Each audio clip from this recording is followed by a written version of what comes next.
Hey, what is going on, you guys? It is Gawa. Welcome back to yet another Magic the Gathering video. Today, we're here with another deck tech. Today, we'll be looking at my cEDH Magda, the Brazen Outlaw Dwarf Tribal deck. But before we get into this video, I just want to say if you're new around here and you do enjoy the content, be sure to drop a sub. And also, if you're new around here, be sure to click the Discord link in the bio. We're always up to no good over there, playing games and whatnot. And we're actually getting more and more people in there. So it's very, very exciting. But yeah, so today we're going to be looking at a Magda deck that I bought off my buddy. I was going to say gifted, but not really. I bought it off him. This deck is a very, very powerful deck, aiming to possibly, if you get the right interaction, to win turn 2 to turn 3. It's kind of nuts. This deck is like probably in the $1,500 range, I want to say. It can go a lot cheaper though if you take out, like the Jewel Lotus, the Crypt, stuff like that I have in here, because pretty much all you need is a Magda, an Artifact Dwarf, and a Clock of Omens, and you can make infinite mana. It's a really, really easy to build a budget Magda, but we're not budget around here. But all right, let's hop into the video. So let's start with the land base. Let me just move this back over here. Start with the land base. So we start off with 10 basic lands, basic mountains. So this deck runs 26 mountains in total, but with the amount of mana rocks and stuff that we have, it just kind of, works itself out. Especially too, since you're not really going in the long run with Magda. I will have all the links in the description down below, or to the deck list. As well, you can pretty much search up Magda on Moxfield as well, and you'll find the primer of all the combos and stuff in this deck. If you guys did want a separate video of me going over the Magda combos, be sure to drop a like, and I will 100% go over all the Magda combos. But yeah, so we have a Holdout Settlement, we have an Emergent Zone, we have a Barbarian Ring, Nixos, a Volatile Fault, a Cavern of Souls, a Blast Zone, a Shinka the Blood-Soaked Keep, an Urza Saga, a Command Tower, a beautiful D&D Treasure Vault. We have a Survivor's Encampment, the Mycosynth Gardens, a Great Furnace, Sokenza, I think that's how you say that, Crucible of Defiance, a Monovolt, and a Shatter Skull, the Hammer Pass. So yeah, that's all the 26 lands that are in this. Basically, like I was saying with this deck, is it's all about just kind of trying to, manipulate stuff to make it happen. Like this deck is crazy. This deck is awesome. It's probably one of the best decks I've played in a while. Especially too, if you've been around here a while, Mono Red's my favorite color, like Krenko and stuff.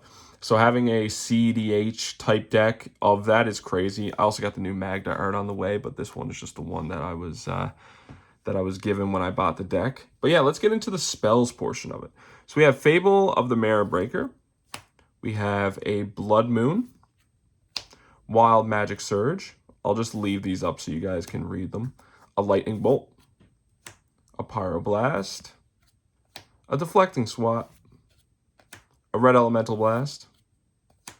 We have a Galvanic Blast, a beautiful Abrade, Tibalt's Trickery. We have a Rending Volley, Jeska's Will, and a Zowawa's Justice. I think that's how you pronounce that. So basically, all those things are just going to help you get mana, and they have stuff to destroy, stuff like enchantments and stuff, counter spells. I mean, you don't have much counter spells in Mono Red, so you got to make do with what you can. So that's kind of what we run there. So now let's hop into the creatures. So basically, before I hop into this section, I'll just basically be telling you about one of the easiest and main combos of the Magda deck. So all you want to do is just have Magda out. You want to have a Artifact Dwarf or some sort, or something that can make an Artifact Dwarf. And you want to have Clock of Omens. You want to make sure you have 5 treasures you're going to search using Magda's second ability there. sacrifice 5 treasures, search your library for an artifact or dragon card, put the card in the battlefield. It's a put ability too, so it's very, very hard to interact. And if I'm not mistaken, correct me if I'm wrong, I'm pretty sure you can do that at instant speed as well. So basically you're able to stack it on top of someone's like spells or something. So that's all you need is those 4 pieces, and basically you'll just tap the Clock of Omens, the Artifact Dwarf, to untap the Artifact Dwarf, and basically you'll net infinite untapped or infinite tap treasures. So then with the infinite tap treasures, you'll basically search your library for something like a roaming throne, and then you'll continue the thing, making infinite more untapped treasures and infinite untapped treasures.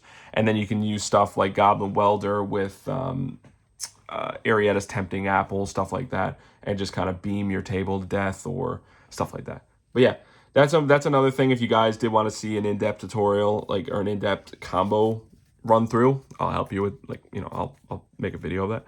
But all right, let's get to the creatures. So we have 1-drops are very important in this deck too, since, you know, this and that in vehicles, because like if you get a clown car or something, you can just crew Magda as soon as you put her down, and same with your other dwarfs. And 1-drops are good, so you can play turn 1 dwarf, you know, get Magda out as early as possible, turn 1 dwarf, and then so turn 2 you can swing with Magda and the dwarf making 2 treasures, so then you can start your thing faster. Next we have Dwarven Scorcher, Spark Mage, Enslaved Dwarf, Dwarven Armor. So that's all like 5 dwarfs there that are 1-drops. Dockside, we have Zorn, Liberated Dwarf, Professional Facebreaker, Bloodfire Dwarf, Magus of the Moon, Universal Automaton. That's probably one of the best ones to get, the 1-drop solid for the Magda activation to get infinite treasures. Dwarven Blood Boiler. This is actually one of the win cons. If you have infinite treasures, you basically will put him onto the battlefield with Riot. You will choose +1/+1 counter on it instead of haste. And basically then you will just pay your infinite mana to deal 2 damage to the whole table. Glenn, Twin Shot Sniper, Gimli of the Glittering Caves, Goblin Welder, Battered Golem, Dwarven Miner, Roaming Throne, Academy Manufacturer, Metallic Mimic, Oliphant, Adaptive Automaton, Axeguard Cavalry, Dwarven Trader, and Goblin Engineer. So basically, man, like, there's just things like, you know, with Goblin Engineer and stuff, you can just sacrifice your treasures to go get your certain thing, like go get your certain artifact that you need if it got binned. And as well as just stupid things like Masswood Nexus and stuff you'll see here, where you can basically make every creature like a creature type. So your Magda ability of when you're searching for an artifact and sacrificing your 5 treasures, you basically can go search for it. It's just dumb. It's dumb. It's a very, very dumb deck, but I love it because it's so powerful, man. It's mono red and it's very powerful.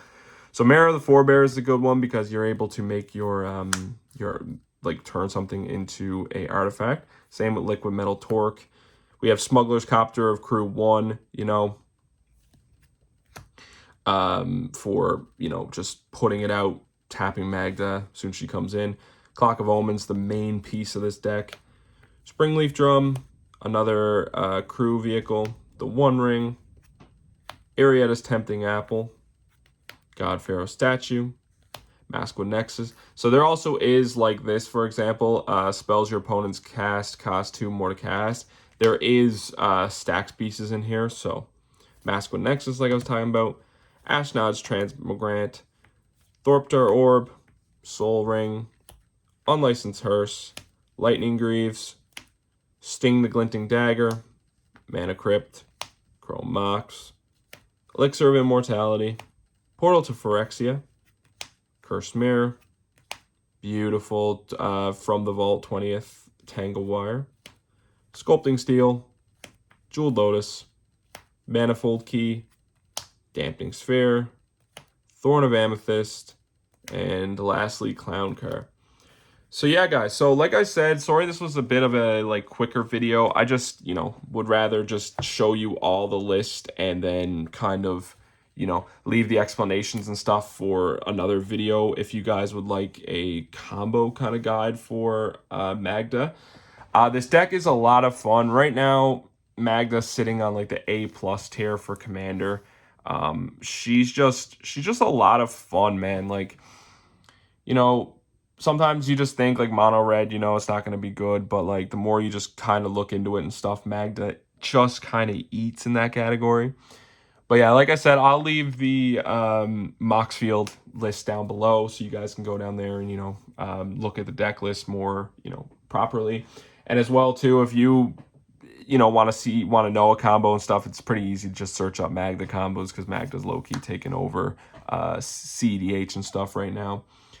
But yeah, I hope you guys did enjoy that video. And like I said, if you're new around here, be sure to drop a sub and go check out the Discord, link in the bio. And yeah, I want to thank you guys so very much for everything. We're at 420 subs. Insane, almost at that 500 mark. But yeah, guys, I really, really, really appreciate you all so very much. Be lookout for another Baldur's Gate box opening as well. But as always, guys, if it ain't Gawa Gang, it's no gang. I love y'all. Stay safe, stay blessed, and peace.